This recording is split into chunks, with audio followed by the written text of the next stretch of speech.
Hey, this is Blake Moynes from season 16 of The Bachelorette. Hi, this is Alana Milne from season 25 of The Bachelor. Hey, I'm Lindsay Hamilton. Hey, I'm Taylor Lucas. And you're watching the Bros Ceremony. And you're watching the Bros Ceremony. And you're watching Bros Ceremony. We're watching a bro ceremony. This is the Bros Ceremony, Your journey's about to begin. recapping the week that was in Bachelor Nation and previewing what's to come in the next episode with some special betting odds. Everyone can't wait to find out what happens next week. Here are your hosts, Michael the Hound Dog Harrison and Adam Scully. Will you accept this rose? Will you accept this rose? Will you accept this rose? And then there were three.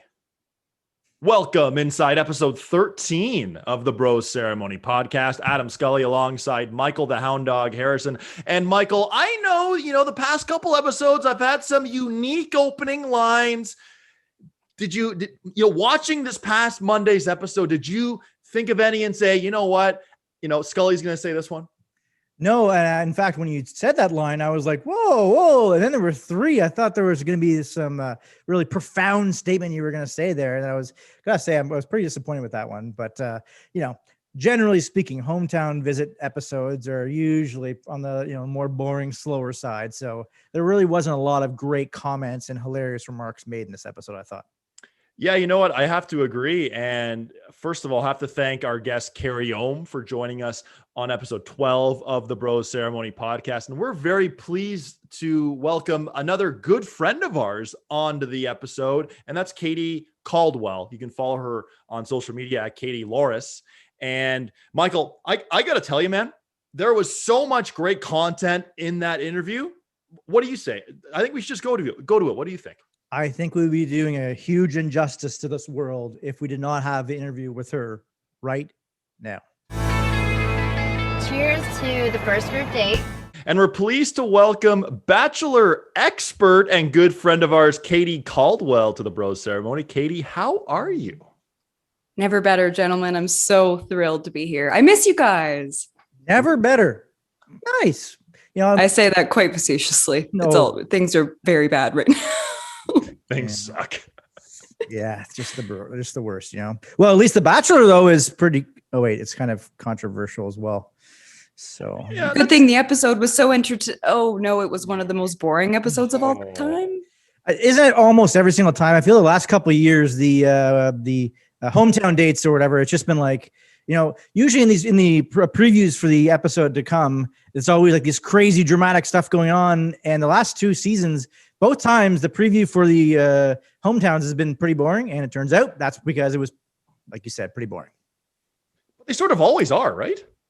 Well, sometimes you have a brother who's a real jerkwad or something like that, or you have a tough parent or something like that. But yeah, it's like I said, usually come the final four, it's not overly interesting. But there was one, I would say, of the four women left, Serena P's hometown, I thought was the best by far. What do you guys think? Can I first address the elephant in the room? How disgusting did that poutine look? Oh, yes. Wow. Absolutely. Yes. On behalf of every Canadian ever, America, man, if you're going to do poutine, don't make it look like that. And it don't look like poutine that. With your hands? Have you ever done that? That just seems like a monster would do that. Oh, I do that all the time. I did that on Tuesday. Oh, you're a monster. Okay. So we've Thank you. Cheers to that. No, yeah, the poutine. Yeah, I don't know, you guys. I might be a lone wolf here, if you will, but I'm just not a poutine guy. Oh, no. I had it once or twice in Montreal. It was outstanding, but I don't see the appeal. Scully, I don't even have the energy for that right now. If I'm being completely honest, you're a lunatic. You have upset me many times on this podcast, most notably when you, of course, spoiled the ending of last season by telling me who won with Zach. But that take might have been taking the actual the cake on that one. You don't like poutine. But also, by the way, side tangent, how do Americans, when they don't know about poutine, they're like, that sounds so gross. If it's gravy, it's fries, and it's cheese. What sounds bad about that? Please explain. Cheese curd. That's what throws people off, is the cheese curd. If it's just fries, gravy, and cheese, Americans are all over that. But as soon as you say cheese curd, that's the TSN turning point of that conversation, if I may. Nice. But they love curds on stuff, don't they? Aren't they big on It sounds gross. Well, I guess I don't know, but they're crazy, just like you are, Adam. So poutine aside and hometown dates aside, Katie, what have been your overall thoughts on this season? How honest are we on this podcast? I Very. think that's boring. It's Okay. when I look at the hometown dates, I was so hoping for one big standout or whichever, or some big drama, and it seemed like it was a pre-packaged, like pick up, move to the next hometown. Oh, you're saying the exact same things to those parents. Oh, and then we're going to move to the next one. And oh, I'm falling in love with her. Like all of it just felt very like, if he had that conversation with my family and then had the exact same with 3 other families, like I know that usually there are some parallels, but it quite genuinely felt like it was just kind of a robotic, like, okay, and next. Whereas like when he saw Tyler, that's the Matt James I want to see. I want to see all the time. He looked alive, he looked vibrant, he looked himself, and not just what Bachelor Nation wanted him to be. He seemed like he was genuinely happy and genuinely himself. And I don't know if I saw that in hometowns.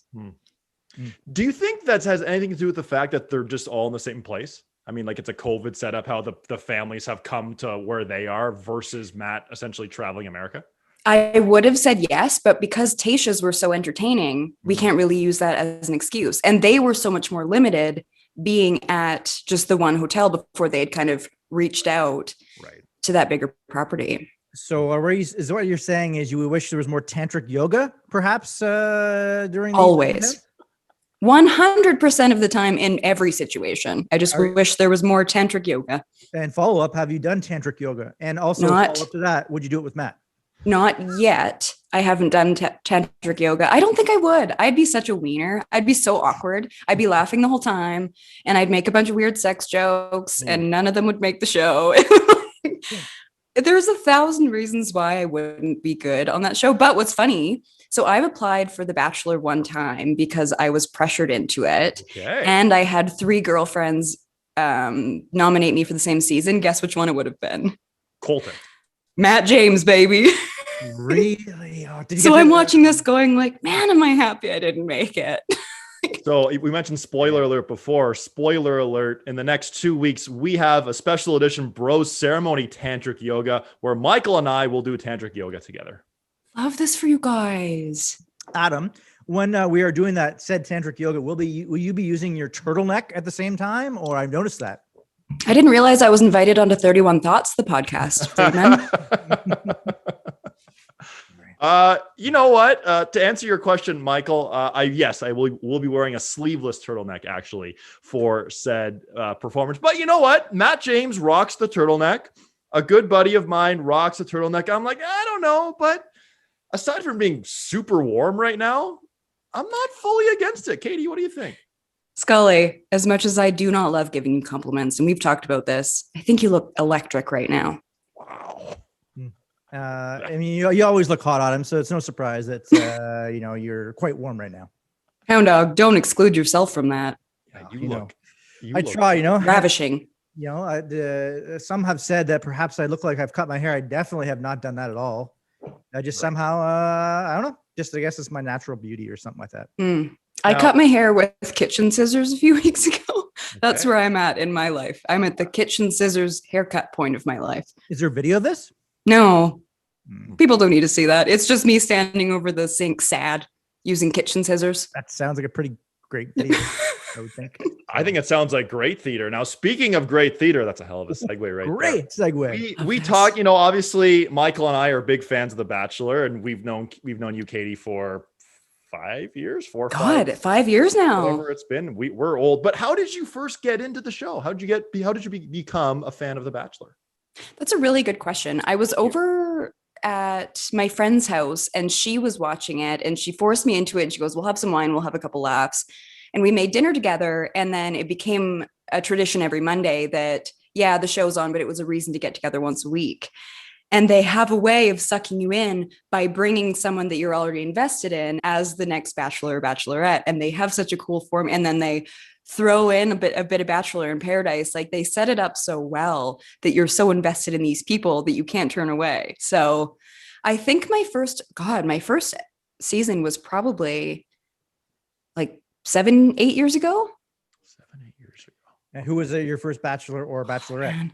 I forget everybody's names. It was probably a Chris or a Brian or a generic white dude name. Ben Higgins, perhaps?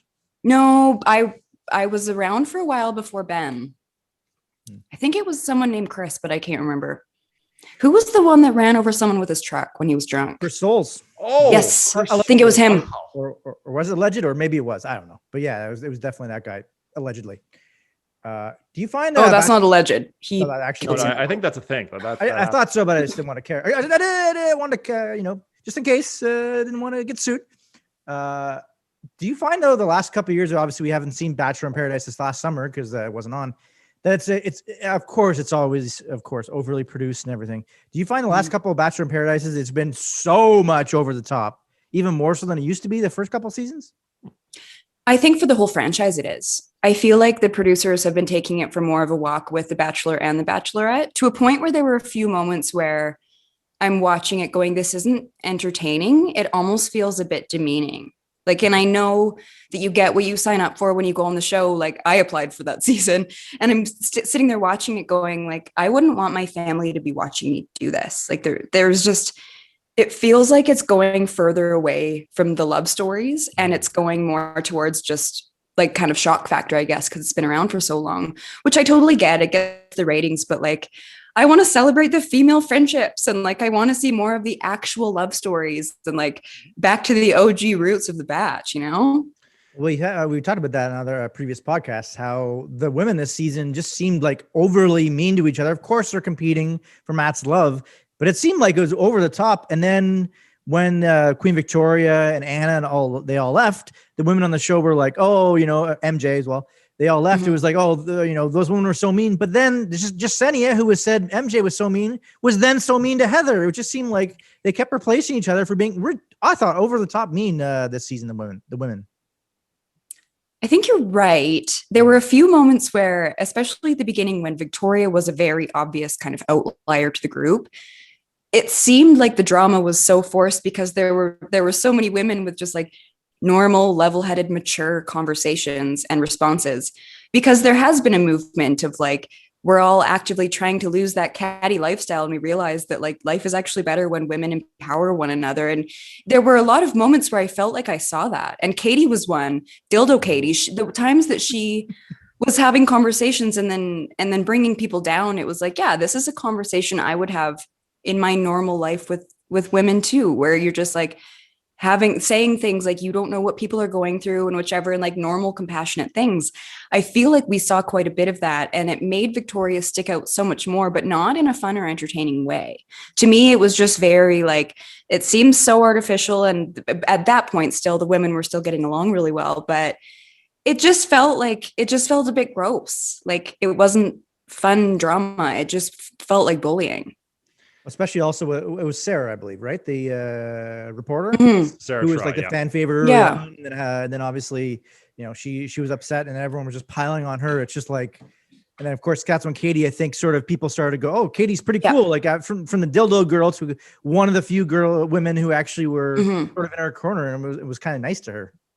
Well, and that would have been me exactly on that show, pulling people aside saying, you don't understand people's story. You don't know what they're going through. You don't know the reasons why she's leaving. And you saw in the room where they just sat there and went around the room and talked shit about her. And it's like, you don't know what her family is going through right now or what she's going through right now. And it's such a tangible lesson when you watch it of like, just conduct yourself that way, that you don't know what people are going through, because after you see Sarah's story and how wonderful and compassionate that you feel towards her naturally and empathetic, and then to see everybody just kind of talk trash about her, you're like, no, you're so out to lunch with it. So I think it's good for people to see those conversations and then kind of have that step back attitude of maybe we don't need to just talk about people like that.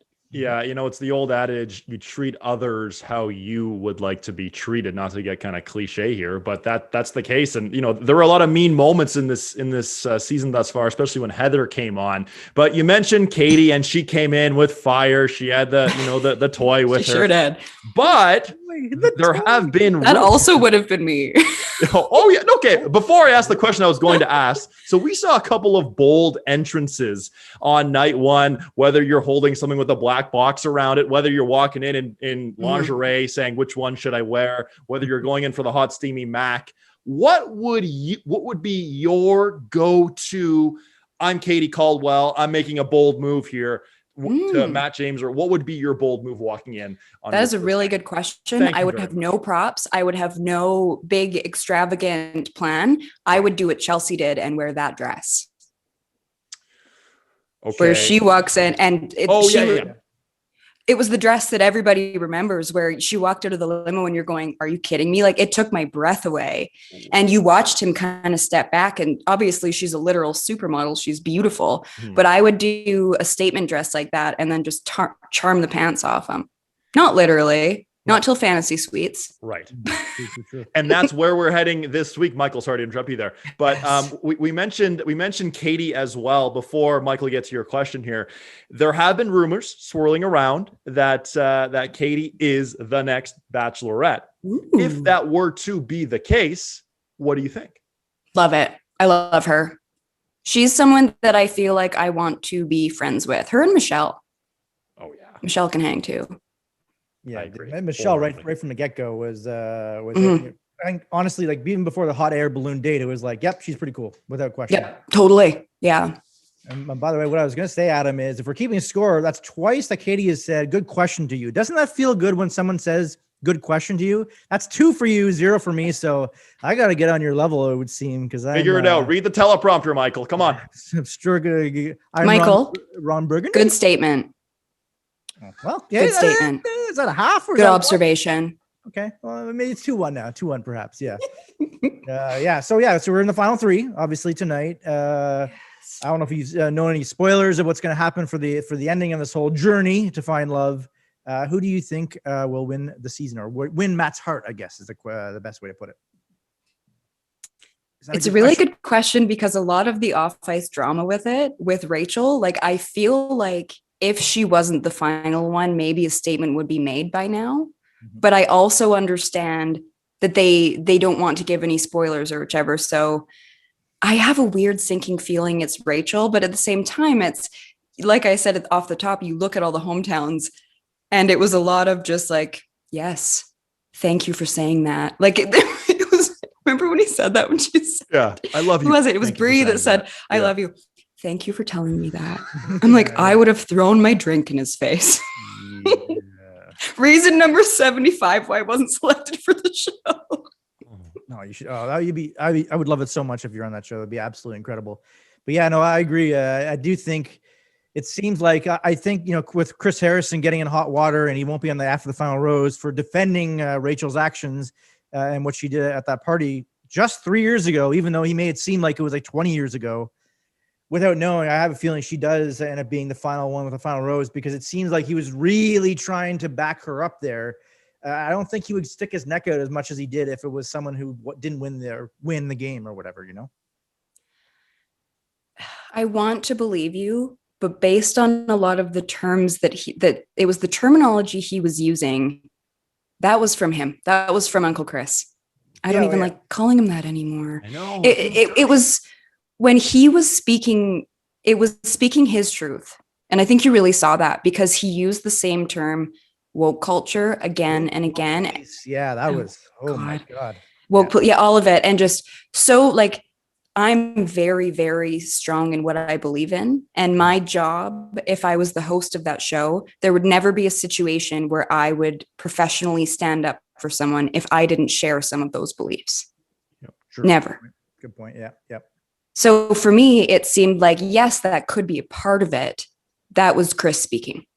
Yeah. Yeah. Well, like you said, like it was like a 4-minute video and he just kept going and going and going. It wasn't like it got worse. Could possibly be misconstrued. He was like going and going and going. It's just like, it was honestly extremely uncomfortable to watch. Yeah. And then Rachel, a couple of days ago, came out with an apology on her Instagram. It was like a 7-minute video. And she basically essentially said, like, for people who are defending me and my actions, stop. Like, I was wrong. I wasn't right. I thought it was it seemed like she was quite contrite in the video. It seemed like, there's obviously this work to be done and she has to, be better or whatever. But it did seem like it's obviously, you never know, like, is she just saying these things just to get everyone off her back type thing? But it did seem pretty sincere to me. I'm going to hold my tongue on a lot of this because I'm very, very firm in what I believe in. And Rachel and I, we could not be further in our fundamental values on where we are on that spectrum. Mm-hmm. I saw a whole lot of performative allyship, and that's me speaking not as a woman of color. That's just as someone that's observing from the outside and trying to be empathetic. When you post a photo on Instagram of a book that you're reading with your tea and making an Instagram moment out of it, that's not the move. The move is if you're actually reading that book and if you have such a large platform, go on and do an Instagram live and talk about what you learned. It is not helpful to anyone in the situation if you're posting on Instagram saying, oh, look how much I've learned. I'm listening and I'm learning. I don't give a shit about that. Mm-hmm. If you're actually doing that, use your platform for good. And that's where, to me, if you're actually learning, if you're actually understanding your mistakes and how much your words and your actions can hurt people, and if you have this opportunity to do good, yes, you will see that. And I'm not seeing it. Yeah, it's definitely without question. It's obviously seemed like damage control, and it's been like a few weeks. I wonder if ABC like didn't allow her to say anything because it's been multiple weeks before she said anything. Well, it's been multiple weeks before anyone had said anything. You know, we've, as you know, Katie, as you know, we've had one of your favorites, Blake, on the show, as well as Alana as well, and we'll get to Blake shortly. But you know, the Bachelor series, they're not letting the contestants on the show become available to the media. Mm-hmm. Because they don't want to touch the subject. And, that makes a lot of sense to them. But, I have to applaud you, Katie, for what you said. This show is meant to be sort of fun and games. But moments like this, when things need to turn serious, that's why you're the Bachelor expert. I got to tell you that. Well, it's just, it is an escape from reality. It's a fun thing to sit down on a Monday and drink some wine and watch. But when the actions and things that are happening on the show, like there have been kind of ties with Bachelor Nation and racism for the last couple of years that have just been addressed in different ways. Like it gets to a point where, yes, we can have fun on the show and we can go back to laughing about it, but we also have to have moments where you integrate this into the conversation because otherwise things don't change. And this is three of us white people sitting here having this conversation, which who knows if that would have happened 2-3 years ago. Yeah. So I just feel like there's a way to integrate important conversation while also having fun with it. I also find it's just unbelievably horrible how on Bachelor or Big Brother, there's this current Big Brother Canada season that's starting up here. They actually kick someone off like just before production started for horrible things that they've done in social media in the past. It's like, how are these people, like your job is to vet these people. They have a social media. How have you not realized these things before? Like Big Brother Canada, how the hell did you have this guy almost make it through to being on the show? And I saw the picture of the guy. You don't want to ever, judge someone too much, but it's like, okay, that guy clearly seems like he's a bit of a meathead for sure. And it's like, how did you not realize this guy, like,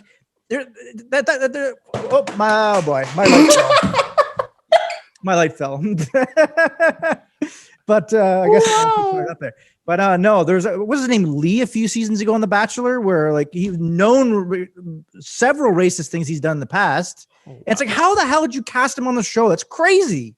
It is crazy. And like Rachel has been posting QAnon shit. How did you not notice that, Bachelor Nation? But when I lived in Nashville, I had Hinge, the dating app. And I was swiping through in Nashville. He was one of the first like 10 people I found on there. And it was right around the time that everything was coming up about him. And I was like, no way. Like, do I send him a message, tell him how awfully? Yeah. Wow. But yeah, I saw Lee on there and I was like, you've got to be kidding me. Wow. Oh, and speaking of dating apps. Yes. I don't think I'm on them right now. If I am, I haven't checked them forever because I live in a town of 8,000 people, most of whom I'm very related to. I officially swiped my way to Vancouver when I was active on it a few months ago because British Columbia is very rural. I swiped all the way to Vancouver and guess who I saw on there? Canadian Daniel. No way! Yeah. I'll send you screenshots after. Speaking of Bachelor in Paradise, like we were talking earlier, hasn't been as good since Bachelor Daniel hasn't been on there the last couple of seasons. So if he's on a dating app, we need him. Presumably single. Get him on the. I think it was about 3 or 4 months ago. And here's the thing: is I got too excited and I started screenshotting all of it, obviously because I'm not a monster. And then I accidentally swiped left while I was screenshotting. And of course, I'm like shaking my phone, being like, how do I undo the worst mistake I've ever made? Don't you have a few things where you can undo? I think there's like 3 undos you can do on those. Can't you? I'm happy you asked. I thought that too. And if you shake your phone, it happens. So I'm literally sitting there being like, for those listeners not viewing, I'm shaking my phone aggressively, but I'm like, oh my God, like, am I in a position where I'm about to pay for Bumble Plus or whatever so I can get one backtrack? Because just like, I don't want to date Daniel. Anybody that knows me knows that Daniel and I probably wouldn't be a good fit, but I want to match with them because that's funny as hell. It would be funny as hell. I think that would be amazing. And, Daniel was quite a character on the show. I'm sure he's watching this right now. And Daniel, if that's the case, I'm really sorry. I accidentally swiped left. It was very unintentional. And it's one of my deeper regrets in this world. So you said Daniel, of course, wasn't your type or someone that you'd match well with. Who would be someone that you would want to from the Bachelor franchise? Maybe Blake, perhaps? Great question. Yes. Hound Dog. Great question. The answer is a resounding yes. To Blake? You already knew that. I mean, but is that your number one choice though? Most of my choices just wouldn't be on that show. Oh. It just oftentimes I watch that and I'm like, oh, sweeties, so many of you are so pretty. But then pretty? So does that imply that Blake isn't too pretty? I don't know if that's a thing. That might be an oxymoron. Maybe it's not. But I think of the term oxymoron, let's focus on the moron part of it. I love the show, but there are a lot of doozies on there. There are a lot of guys that would be cool to date for 6 months and hang out with and go on a trip or something. But like, and I also don't know though, because it's all produced. They present sides of people intentionally. Yeah. I'm sure there'd be a few of them that I would get along great with, 100%. But top of my head, not too many are jumping. Yeah. Yeah. How about you guys? Who is your dream Bachelorette? Andy Dorfman. She slaps so hard. She's so cool. Good answer. Okay. I wasn't going for the slap. I actually read her book a couple of years ago. I did read her book. Love that for you. And it was interesting. Katie from this season, cool. But she's up there. Oh, she'd be mine too. Abigail. I like Abigail a lot from the season. She's awesome. Wasn't she so awesome? I was so sad when she went home. Yeah. I mean, it seemed fairly obvious she wasn't going to win toward the end of like he wasn't going on a one-on-one date with her, but it's like, she seemed really, really cool. And it didn't seem, someone's making an appearance here. It looks like Carl. It's Carl. Hi, buddy. Oh, he's so happy. What a puppy. He's like, and he's gone. I want to be on this podcast. Like, he's bringing you his new squeaky toy that he got an hour ago. Here we go. So positive. He wants to be on this podcast. Stop honking that, please. I'm sorry. So we were talking before, or just now, I guess, about who our matches would be, and right now there are only 3 matches left for Matt. What a segue there, Skulls. Thank you very much. We're down to the final 3. Michelle, Bree, Rachel, Fantasy Suites tonight, 8 p.m. Eastern, City TV, ABC. Katie, who goes home tonight? Oh man, the 2 worst times that you're going home. 1, after they meet the family. It's like, so my family sucks. Cool. Yeah, sick. That's second worst, only 2. Going home after Fantasy Suites.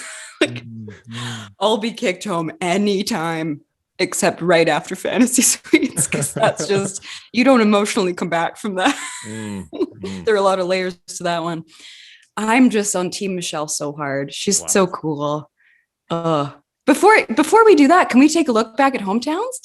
Should we talk about those? I think that's a great idea. Yes. Can I ask you guys a question? Oh yes. Okay. Here we go. Turn to the tables. Let's go. So COVID is over. Bye COVID. Okay. We have a new host for The Bachelor. Breaking news. No longer with us. Oh, yes. Breaking on this podcast. If you guys made to the final 4 of Katie's season, what are you doing for your hometown date? You're bringing them back to the family. Scully, I've met your parents. You've got the coolest parents I've ever met. Hound Dog, I am yet to meet your family. Parents pretty cool. But Scully, your dad and I follow each other on Instagram. He's one of my favorite follows. What would you guys do if you had a full day? Can I say something that, I'm going to say golf, but there's not a chance in how we're playing 9 holes because playing 9 holes is absolutely horrible. I'd rather play 0 holes of golf as opposed to 9 holes of golf. So we're playing 18 holes of golf at least, if not like 54 in one day, but let's be realistic. 18 holes of golf, that's the start. Yep. Okay, so are we talking like what time of the day, Michael? Like, give us like an hour by hour sort of. All right, nice little breakfast in the morning. Oh, okay. Then Do you have breakfast though? I feel like we need to keep with the format of the show. I don't think they're ever brunching. Okay. So you do a few activities and then you meet the family at the house. Have you ever So seen what the are show, your Michael? Have activities? you ever seen the show? No. Golf, lunch, meet the family, play some cards, hearts, hopefully. And then we watch the Joe Schmo show. In your Ninja Turtle pajamas. Which I'm wearing right now. Not kidding. Yes. Oh, as my sweatpants make an appearance. Whoa, we're getting up here. Oh no. Oh yeah. Oh, things are happening here. Sorry, yeah. Scully, you're not wearing real pants like an asshole, are you? You know what? I'm wearing jeans right now as I do my captain. At least that like he is wearing something that would have been awkward if not. Yeah. I have no bottoms on right now. Okay, Houndy. Would you be first? Let's focus on his date, and then we'll move. How would you feel it would go? Would you be nervous that your family would be wieners? Mine would be. Mine would ruin my date. My mom's the sweetest, so they get on like a house on fire. I pretty much can guarantee. My dad's great as well. Very, very, very, very chill. I think it'd be great. Cool. There's no one in my family that would grill them super hard or make them feel would make Abigail feel uncomfortable or anything like that. So I'm saying it'd be a pretty fun, and hopefully, nice. I destroy her at hearts because I would never allow someone to win. No chance. Good answer. Yeah, great answer. And so, like, I'm trying to think. I mean, like, maybe in the past we've seen hometowns where they walk into like a pub or something, and all the friends are there. So I think there'd be some sort of surprise setup where I'd walk in and there'd be 20 of my closest friends, both of you. I'm assuming both of us would be there. 20 closest friends. What a 20 of my. Oh yes, just Sorry, guys, 100 of my friends. closest friends. Jeez. And then, so, we talk, we'd have a couple IPAs, that sort of thing. And then it's always funny in hometowns when it's so scripted when they're sitting there probably pretty awkwardly. And then the mother or father or sister's like, hey, Matt, can I steal you for a second? Can I steal you for a second? But in my family, Ruth, my mom would just say, let's go talk. And she would give what she calls the extraction. And that's where she finds out every detail. That's where I get the interviewee side. I think that's where the journalistic broadcaster, that's where my mom and I sort of relate, where she'll just ask someone questions for 42 consecutive minutes, not in a mean way at all, but she just knows the right follow-up question. And what would those questions entail, Adam? We'll have to have her on the podcast and discuss that in great detail. Yes, maybe. Having said that, she has admitted she does not like The Bachelor, which is absolute trash and nonsense. She thinks it is trash. That's true. Well, so we can't have her on the pod. I'm sorry, Adam. We can't. Yeah, and then I think it would just be like a regular day. I mean, golf, probably not golf. Maybe like I don't know. Like, I'm pretty boring, to be honest. Like, I like to work out. He said it. I didn't want to say it, but we were all thinking it. Yeah, one of those. Yeah, we'd like go turtleneck shopping, maybe. I don't know, or rollerblading. I don't know. We go walk by the water, like walk my dog or something. I don't know. That's cool though. Yeah, like normal things. Or we'd find a hot air balloon and just do that. Yeah. I like the answer about normal things though, because when Rachel, sorry, Carl's drinking water and it sounds really gross in the microphone. Like when Rachel goes skydiving, it's like, okay, I get it. You're flexing, but that's not going to be a normal day in a relationship. Like I would want to see what a genuine Saturday or Sunday would look like if you're with someone, going for a walk, having a couple beers, whatever, like actually hanging out. Like you're not going skydiving every weekend. Get real. Okay. Watching football on the couch for 7 hours or 10 hours in a row on a Sunday. Is that good TV to film that for The Bachelor? That's the Sunday. If I made the show and I had hometowns on a Sunday during the NFL season, it's like, congratulations, sweetie. We're watching 7 hours of commercial-free football with Scott Hansen. You're not meeting my family. NFL Red Zone. Oh, it's so good. Okay, so you mentioned Rachel there, and how about the fall she took? Going skydiving. Like, I mean, to go down that hard, like something isn't adding up here.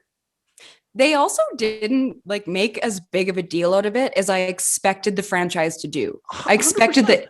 that, I don't know if that's for liability purposes that they're like, shit, we shouldn't let that happen. Yeah. But it feels like it was an opportunity for them to make it really, really dramatic, which I don't usually condone. But for this franchise, we thrive on that. Right. Yeah, and obviously the previews always make it seem crazier than it is, and it was just it was like this opportunity for Matt to show that he really cared for her, and it was just like knowing stuff about her, what's happened to her with her before the season. It was like, are they trying to make us feel empathy for her? I don't know. It just felt kind of odd to me, the whole thing. It was just like, yeah, it did seem glossed over, and it was just bizarre, kind of. Now, my family would be sorry to go back to hometowns. My family would be the ones that they would be so skeptical and just upset that it's come to this. So my dad would be sitting there like the grumpy dude being like, what do you want me to say right now? And then Matt would be like doing the genuine, sincere, like, these are my intentions with your daughter. And my dad would be like, this is dumb. Like, my family would be the ones that I would walk away being like, sorry, nobody accepted you. And it wouldn't ever be because of the person. It's because my family would be like, what planet is Katie living on that this is what it's come to? I think it'd be pretty funny to see family members, friends, get sat down by the Bachelor production saying, you have to say vulnerable here. You have to use the term process. Make sure you say, are your walls down? Like, I would pay several $100,000 to sit in and watch that conversation go. Be like, I have to say what again? Like, how many times? I think that'd be great. Nice. Good call. Yeah, no, it is pretty funny to hear them say those words all the time. I wish they would really lean into that though, and make it way over the top with saying journey, process, walls down, like that. Just do it like in a consecutive sentence, all the different things all in a row. That'd be amazing. And saying vulnerable improperly because nobody on the show knows how to pronounce it. Everybody just says vulnerable. And I just want to scream from the rooftops that there's an L in the word. Yes. Yeah. Is that too much to say? We've covered this, especially with Tasha. She was the worst and it drove me crazy. And the other thing that I always talk about every podcast, I'm sure you've noticed the seatbelts. No one wears seatbelts every single time they leave the show. No one wears a seatbelt safety, people. It's unbelievable how they don't care about that in the show. It's important. Do you guys want to hear about my hometown date? Didn't even ask me. Yeah, sorry. Yeah. So I thought we were watching football. Oh no. Let's assume that it doesn't land on a Sunday. Okay. In NFL regular season, because I would do that. I would genuinely be like, sorry, dude, I'm in 3 fantasy football leagues. I care about football more than most things in this whole world. But I like Michelle's move because it was very like, yes, this is kind of everyday stuff. But like the students on the Zoom call melted my whole heart. They had the cutest questions. And then when the one little gal read that letter, like I'm sitting there going like, if you don't pick her, man, like this is it. This is it right here. It was such a cool moment. And like the bike ride was just such a normal, cool person thing to do. And like playing basketball with her family, it was all just like the coolest hometown date for me. I would do what she did, where it's like, I'm kind of good at something and I want to flex on you a little bit. Like when they were playing basketball, I would, because I live you guys know this, but the listeners may not. I live at the base of a ski hill. So I would rip up the hill and we're doing double blacks and seeing if he can hang. That's me flexing on him, being like, oh, because it's one of those situations where the entire sequence of the show, you're vying for their attention. You're trying to get that time. You're trying to prove yourself. Now I'm in a situation where I'm like, now you prove yourself. Like, I'm cool. This is my element. You are lucky enough to be here. I'm going to take you on some double blacks. And then we're going to go to the patio where my dog will be waiting with like 6 of my friends, because I don't have 20 close friends like Adam does. Yeah. And then, I'm just having like a normal moment. And when they were riding their bikes, I was like, ooh, good idea. I think what I would do is ride bikes and have a drink everywhere around town, like some of my friends and I like to do here when the world exists. And then they went and did the stuff with the students. And I was like, oh, that was much more heartfelt. I'm just thinking like, I want to bike and drink. And then they went and had a big heartfelt moment. What would be that's what I would do. What would be your drink of choice on that patio that you would be wanting to have? No question. My favorite patio in town is at the brewery. So we would probably go there and have a flight of different craft beer and try different kinds. That would be my dream date for hometowns, would be skiing for the day, go to the brewery, and then maybe another place for a drink, time permitting, and then going to see my family. Which is when that leads to the moment that I said earlier of them being like, why the hell are we here? Those two. But that's just my family. What's the specific drink though that you would be like, I really want to have this drink the most? What's the on the craft beer flight that you're having? What's the one you want the most? Question. That's a really great question. I'm really happy you asked. I am a dark beer guy, but it depends on the type of year. Like I typically lean towards like the porters, the stouts, the brown ales, but there are times that it calls for an IPA, and there are times where a patio calls for like a lager where you're getting into it. It's just you're not there to play, you're there to work. Like it kind of depends on the situation. If I'm being normal and I'm just having one drink doing a flight, then I'm going to go for the darker beers. I was trying to get, sorry to interrupt, Adam, a actual sponsor for us on the podcast. You were supposed to say like a specific brand of beer or something. Oh, Overtime Beer Works. They'll sponsor you. Oh, I used to work there. Overtime Beer Works. Oh, there you go. See, that's what it was all. That's what that question was all about, to get the sponsor. So Overtime Beer. Have that beer all the time is great. I was just going to say a complete random side note of feelings and sensations in life. Taking off ski boots is right up there. There's quite literally nothing like that. I had that moment today. Oh. I'd send you guys a photo from the ski hill earlier today. Yeah, that was a Taking selfie. off ski boots is a level of freedom that many people don't understand. It is just, what a feeling. What a feeling. Well, I mean, on this interview, we've broached many subjects. We've talked about a lot of different things, but the number one topic, of course, is here on The Bachelor, and that is tonight at 8 p.m. Eastern on City TV, ABC, wherever you're watching. Fantasy Suites. 3 gals left. Fantasy Suites. We have Bree. We have Michelle. We have Rachel. Who's going home? It's gotta be Bree, no? It's gotta be Bree. What do you think, Katie? He did say, thank you for telling me that. Wasn't that Debris? Yeah. I think the whole date seemed awkward. Or sorry, the whole hometown, I should say, it just seemed weird to me. I loved her mom's vibes. Oh yeah, that's my woman. That's my woman. She could be her sister, no? I honestly thought her mom might have been younger than her, actually. She and they did go into that on the one-on-one, that she was quite young when she had her. What a rocket. What a cool woman. She's someone that I would just want to be her friend. I want to hang out with both of them and the baby. I want to hang out with all of them. Well, I mean, Michael, I'm not sure if you have any more questions. Speak now if you do. Well, I think we should talk for another 17 more hours here, Adam. What's your favorite color? No, I'm just kidding. I think I'm good. Katie, I have one more comment. Yes, please. How much did Rachel's mom look like Angela from The Office? Ooh. Okay, obviously I know. Go back to the tape. I have to look at the tape again. That's all I could think of. That's pretty good. So on the show before, we've done Are You Related? And it's been Michael, when we had Lindsay Hamilton on the show as well. They had a couple of different compare and contrasts. But this, Katie, is Rachel was Mila Kunis. Anna was Julie Bowen from Modern Family. And there's a couple other ones. Sarah was from Schitt's Creek. Alexa. Yes. And then there was one other one I can't remember, but it is always funny to see the I wish I could remember what her mom looks like, and then I'm sure it was a great comparison though. Go back to the tape because it's shocking.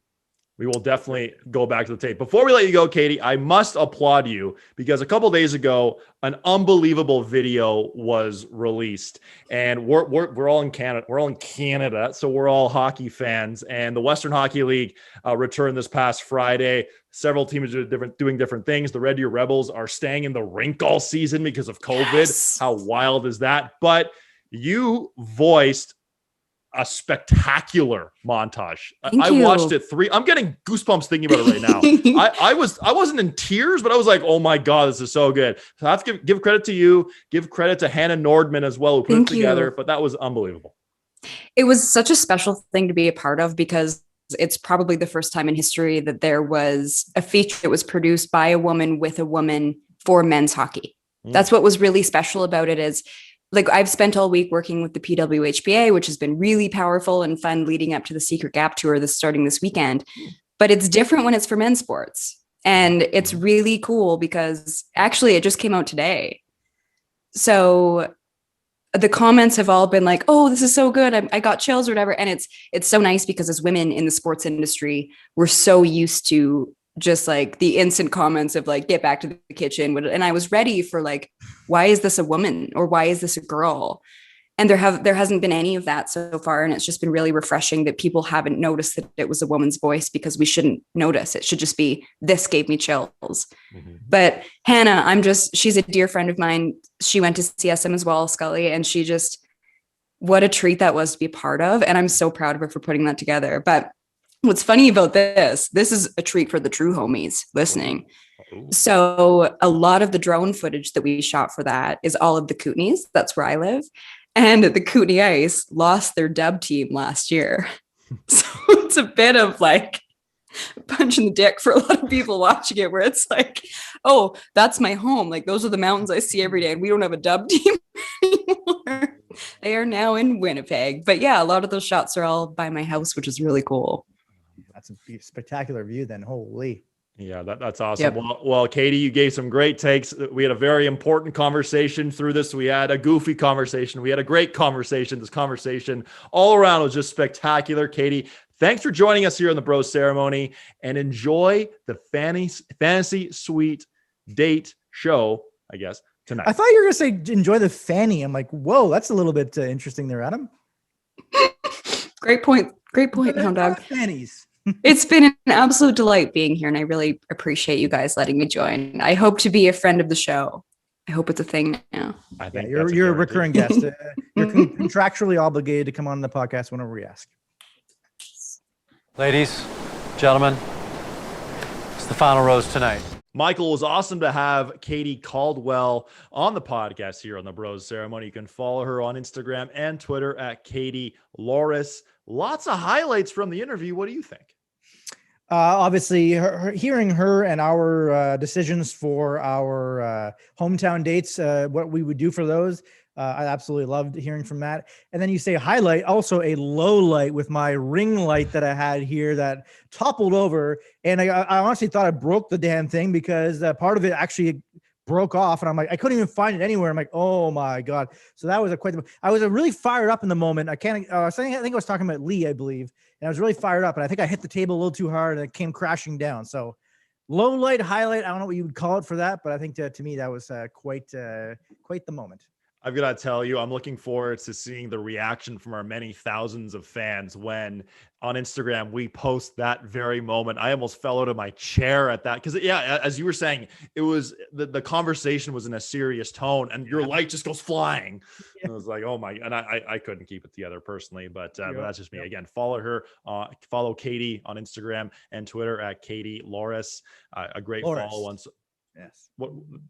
A great follow on social media, that's for sure. And again, Katie, thanks so much for joining us. Thanks for all your support of the Bros Ceremony, of Michael and I, and we're very proud of you and everything that you've done in this industry, and looking forward to seeing what you're going to continue to do going forward. I'm actually getting a phone call right now. I'm gonna hit stop on that. As we go forward here, that's a segue. Oh, I thought you were gonna hit stop on this outro we were doing. You're hitting stop on the phone call. Wow, you're committed. I am committed to this show, Michael. Now, I must tell you, speaking of commitment, I have had commitment issues with the Bachelor pool that we've been doing. And how about that for a dramatic pause?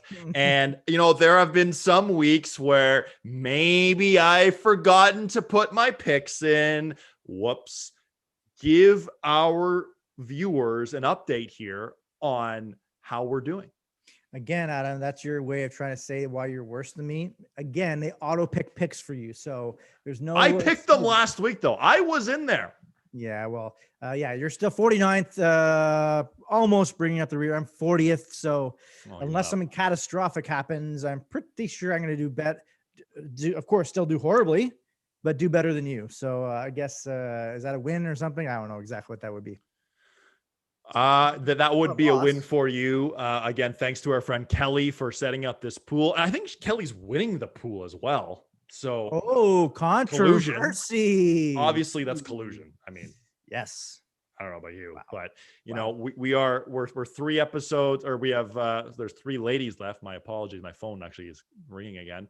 Rag. There are 3 ladies left tonight. It all gets underway 8 p.m. Eastern, City TV, ABC, or if you're like Michael and you work at night, you watch the next morning, you watch later that night. It's going to be riveting. We can't wait to see what happens next. Michael, before we go, of course, you are the host of the ever popular H Dog Pod. You've had many milestone episodes go by now. You're in the 50s. Fill us in. What's coming up on the H Dog Pod?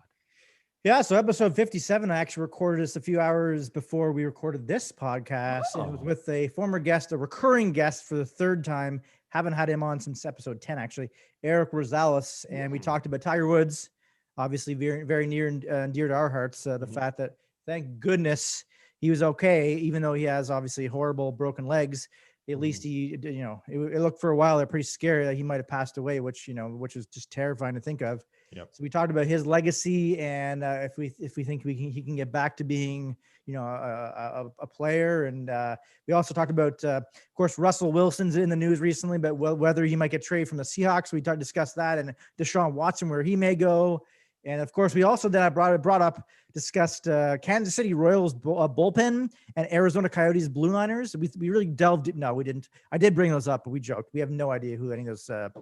I couldn't even name you like more than one Kansas City Royals. So, but we had some good talk about. It was all about Sprots, so it was enjoyable, and he's a great guy. And episode 57 of the H Dog Pod with Eric Rosales, former coworker of ours. Episode 57, the David Perron edition of the H Dog Pod. We went with Steve Hines. Do you know? It's probably a bit before your time. Steve Hines, former Boston Bruin. He didn't wear 57 there because Harry Sinden, the GM, didn't allow him to wear that. He only wanted Ray Bourque to have the unorthodox number. He left Boston because of Heinz ketchup, 57 varieties. He wore 57. So Steve Hines, 57. That was the episode. Wow. Well, as always, you can find the H Dog Pod on iTunes or any of your favorite podcast platforms. Looking forward to tuning in to that podcast. But getting back to The Bachelor here, fantasy suite date. It all gets underway tonight at 8 p.m. Eastern. As always, here on the Bro Ceremony, we'll be back next Monday for a recap and a very special edition. Yes, it's our milestone episode 14 of the Bro Ceremony, but you won't want to miss this. So we have a very special guest joining us. Some would say arguably one of the most popular. That's all I'm going to say. I'm going to stop it right there. I'm going to tease the viewer. We are just very excited for the guest that we have coming up on episode 14 of the Bros Ceremony podcast. Michael, what's your excitement level around this?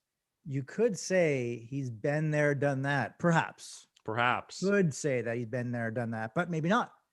But maybe not. As far as the excitement level, yes, it's a scale of 1 to 10. It's always 1 to 10. It's never like 1 to 16 or whatever. Right. I don't know why, but I would say it's it's at a 27. I would say pretty excited. As they say, only time will tell. It'll be released next Monday. We're looking forward to letting our many thousands of viewers in on this little secret we've been having for a little bit of time. It's going to be a lot of fun to release this episode. As always, Michael, this has been so much fun. The Fantasy Suite Date, it all gets underway tonight at 8 p.m. Eastern. Where will Matt's heart take him next? Find out tonight. We'll recap it next week. For Michael the Hound Dog Harrison, I'm Adam Scully. We'll see you next time right here on the Bro Ceremony.